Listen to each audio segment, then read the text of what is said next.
আসসালামু আলাইকুম। শুভ সকাল বন্ধুরা।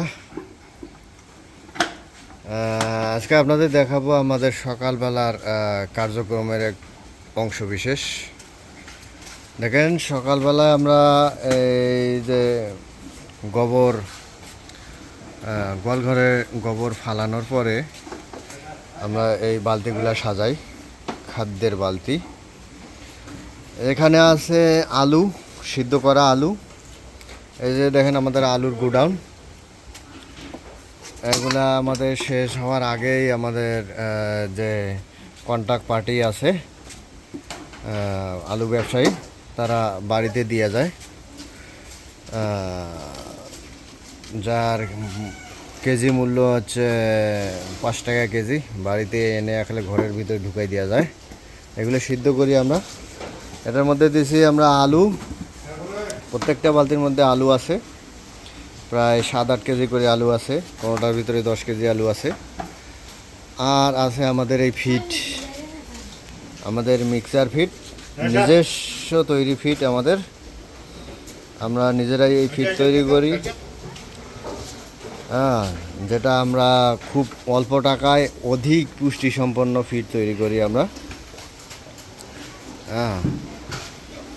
খুবই অল্প টাকা, যেটা চিন্তার বাইরে। যেখানে বাজারে 50-60 টাকা করে কেজি ফিটের মূল্য, সেখানে আমরা 30-35 টাকায় খুব ভালো মানের ফিট তৈরি করি আমরা, আলহামদুলিল্লাহ। তো ফার্মিং করতে হলে নিজস্ব ফিট দরকার। কেনা ফিট দিয়ে কখনোই আপনি লাভবান হতে পারবেন না।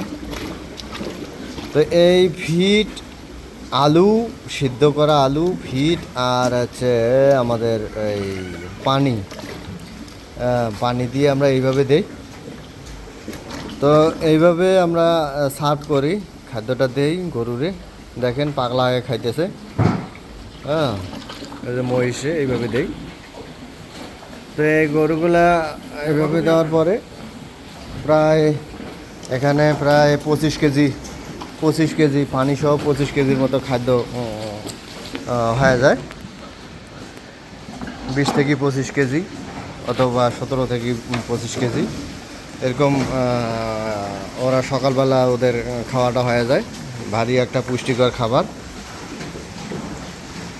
তারপরে আমরা দেব ঘাস আর খড়। ঘাস আর খড় কাটা দেব। দেওয়ার পরেই গরু এগুলা খাওয়ার পরে শুয়ে পড়বে। শুয়ে পড়ার পরে যদি দেখি যে গরুর গায়ে প্রচুর গোবর এবং আমাদের গোলঘরটা একটু অপরিষ্কার ও পরিচ্ছন্ন, তাহলে আমরা গরুরে গোসল করাই। গোসল করাইলে আমাদের অটোমেটিক গোয়ালঘরটা পরিষ্কার হয়ে যায়। দেখেন আজকে একটু পরিষ্কার আছে, আজকে গোসল করাবো না, আলহামদুলিল্লাহ। কালকে গোসল করাইছি, ইনশাআল্লাহ কালকে বা পরশু দিন গোসল করাবো। তারপরে আবার এই সকালকে খাওয়া হয়ে গেলে এরা সবাই শুয়ে ঘুমাইবে, বিশ্রাম করবে। পরে আমরা আবার শুরু করব হচ্ছে বিকাল, আসরের আজান যখন দিবে তখন থেকে আমাদের কার্যক্রম শুরু হইবে। আসরের আজানের সময় আমরা এইভাবে আবার দেব আলু প্লাস ফিট। তারপরে দেব আমরা ওই যে ঘাস কারি কাটা, তখন আবার খেয়ে আবার শুয়ে পড়বে। এর মধ্যে গোবর টবর পড়লে গোবর টবর উঠে নেব।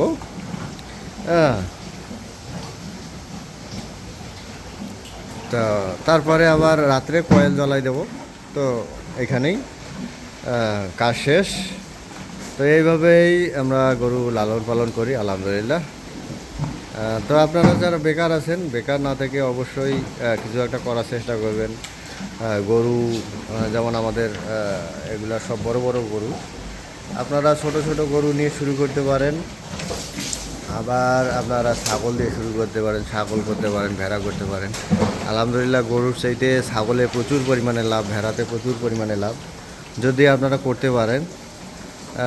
তো যারা বেকার আছেন সবার প্রতি আমার আহ্বান থাকবে যে বেকার না থেকে কিছু করার চেষ্টা করবেন।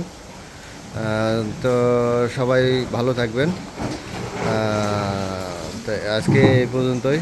ওমা তৌফিক ইল্লা বিল্লাহ। আসসালামু আলাইকুম ওয়া রাহমাতুল্লাহি ওয়া বারাকাতুহু।